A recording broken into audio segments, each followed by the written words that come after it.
Musim dingin 1942. Salju menutupi reruntuhan kota yang dulu bernama Stalingrad, tempat di mana manusia, tanah, dan langit seolah berhenti bernafas. Di tepi sungai Volga yang membeku, dua anak kecil berjalan tertatih di antara kabut mesiu. Mereka bukan tentara. Mereka hanyalah Misha yang berumur 12 tahun dan adiknya, Anya, 7 tahun. Anak-anak yang terpisah dari orang tua mereka saat evakuasi di sungai Volga. Ketika serangan udara Jerman datang pada September 1942, ribuan warga sipil berusaha menyeberangi Volga. Bom-bom jatuh di sekitar kapal pengungsi. Dalam kepanikan itu, tangan kecil Anya terlepas dari genggaman kakaknya. Misha menjerit, "Anya!" Tapi suaranya tenggelam dalam gemuruh ledakan dan sirine. Ia mencari berhari-hari di tepi sungai, di antara tubuh-tubuh yang mengambang, di antara reruntuhan dan debu, tapi Anya tak pernah muncul. Kota ini sudah menjadi neraka. Misha akhirnya berlindung di ruang bawah tanah sebuah bangunan yang hancur. Di sana, ia bertemu dengan beberapa warga sipil lain, seorang nenek bernama Babushka Irina, seorang prajurit muda terluka, dan beberapa anak kecil.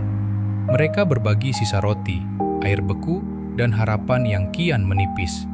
Setiap malam, Misha menatap ke arah sungai, berharap adiknya masih hidup di seberang sana. Ia masih menyimpan potongan syal merah milik Anya, satu-satunya yang tersisa. Hari demi hari, suara perang makin dekat. Rumah-rumah runtuh satu persatu. Bau mesiu dan kematian menguasai udara. Namun di bawah tanah, kehidupan kecil tetap berdenyut. Babushka Irina mengajari anak-anak berdoa dengan suara bergetar. Kita mungkin kehilangan rumah, tapi jangan kehilangan hati.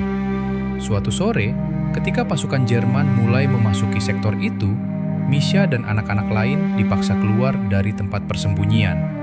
Tentara Jerman memerintahkan mereka berjalan menuju pusat kota. Dalam kerumunan pengungsi, Misha mendengar suara kecil memanggil, samar di antara tangisan. "Misha!" Ia berhenti, lalu menoleh.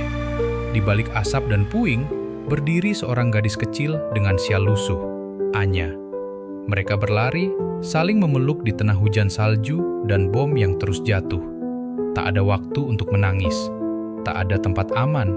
Tapi, untuk pertama kalinya sejak berminggu-minggu, mereka merasa hidup kembali. Namun kebahagiaan itu tak bertahan lama. Beberapa menit kemudian, tembakan artileri menghantam gedung di dekat mereka. Tanah berguncang. Misha terjatuh, tubuhnya terluka. Ia menatap Anya yang berjongkok di sisinya, menangis. "Jangan takut," bisiknya. "Kita masih punya satu sama lain.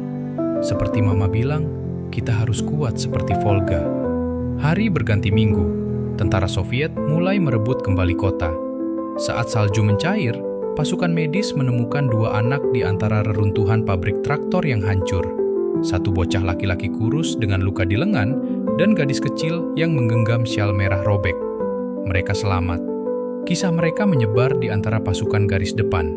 Mereka dijuluki anak-anak Volga, lambang keteguhan warga sipil Stalingrad yang menolak menyerah pada maut.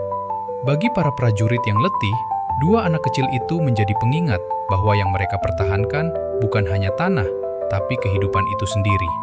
Beberapa tahun setelah perang usai, Misha dan Anya tinggal di panti asuhan di Volgograd, nama baru bagi kota yang mereka sebut rumah.